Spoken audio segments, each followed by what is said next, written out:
Hi, this is Daniel Hutchins, and today we'll be talking about an article from our friends Cinema Blend. So today from Cinema Blend, we are talking about Spider-Man. So Spider-Man gets referenced a bunch from the new Venom movie, Let There Be Carnage. So is a crossover being teased? This is hot off the truck today, this morning at 8:34 a.m.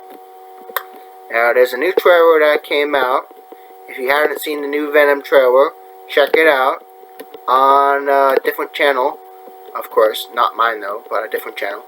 And then I'm going to read some information for you, so stick around. So yeah.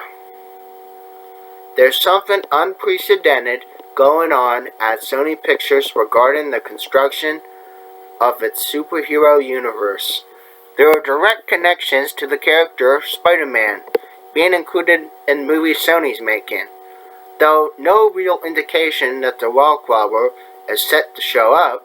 This started with the trailer for Jared Leto's Morbius, which featured a graffiti sketch of Spider-Man on a wall that Leto's character walked past, and the latest trailer for the Venom Let There Be Carnage worked in a number of blatant Spider-Man nods that suggest this crossover of some sorts may be happening down the line. Okay, the trailer for Venom Let There Be Carnage was included above this article, and you could also check it on YouTube on other people's channels, but not mine though. But in case you haven't seen it yet, once you viewed it, you will be starting to dissect the obvious Spider-Man references that have been included here, starting with the following. First is the Daily Bugle. So a detective is seen reading a newspaper, and the newspaper in question is the Daily Bugle, the paper that employs Peter Parker. We know the Amazing Spider-Man also employed Eddie Brock, Tom Hardy, back when the character was in New York City. We've never seen Brock in Manhattan in this Venom universe, so we don't know if that ever happened. But the original Venom, the astronaut who brought the alien symbiote back from space, was John Jameson. And in Spider-Man mythology, John Jameson is the son of J. Jonah Jameson, who is the publisher of the Daily Bugle. So there is a J. Jonah in this world. And does Spider-Man work for him?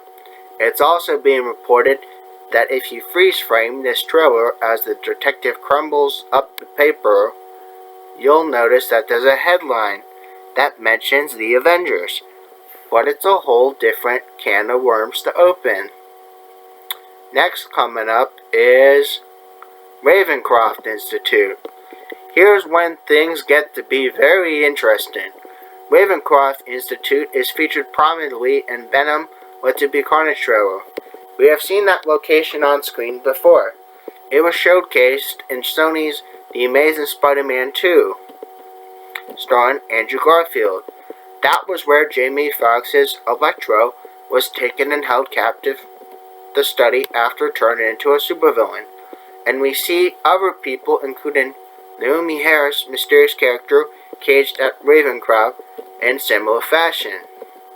Granted that Ravencroft Institute for the Criminally Insane was featured in multiple Marvel Comics, Spider-Man titles primarily, so it could just be a comic reference.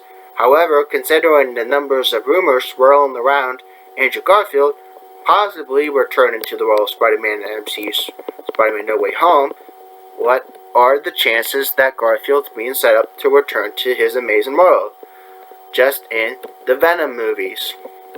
Now, that's a good question. I don't know. A squash spider.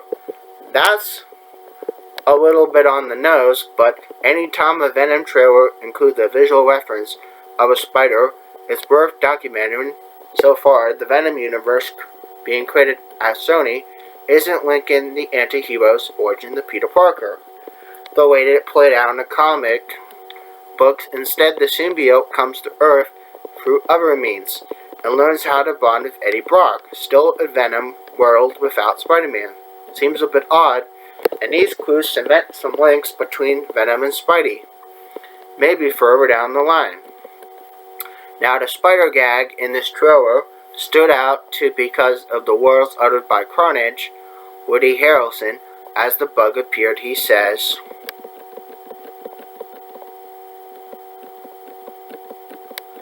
"Who do we leave behind, and how do we leave them? Waiting in the darkness for the rescuer who never comes." This likely is a reference to Venom as the rescuer, but killing a spider right after the line is delivered points more to Spider-Man. But for me, because Venom's origin with Eddie has no link to a spider, so why include that shot after this line?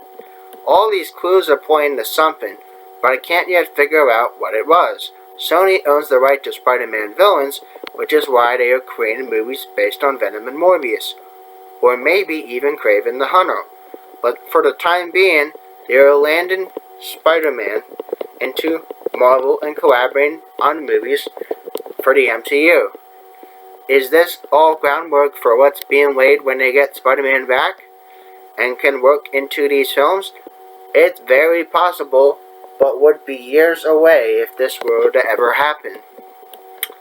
Okay, so Sony's Spidey universe expands when Venom Let There Be Carnage opens in theaters and September 24th. And, of course, Jared Leto's Morbius eventually follows on January the 28th of 2022. And the next time we see Spider-Man on screen, Tom Holland will play him in Spider-Man No Way Home, arriving this year in theaters on December 17th. So there you go, guys. That is just a little bit of some Spider-Man updates. If you guys like this content, please hit a thumbs up. As you can see, I'm wearing my Orange Lantern ring. And again, you guys, make sure you hit a thumbs up. And make sure you subscribe. And you guys have a wonderful, wonderful, wonderful, wonderful rest of your evening. Bye.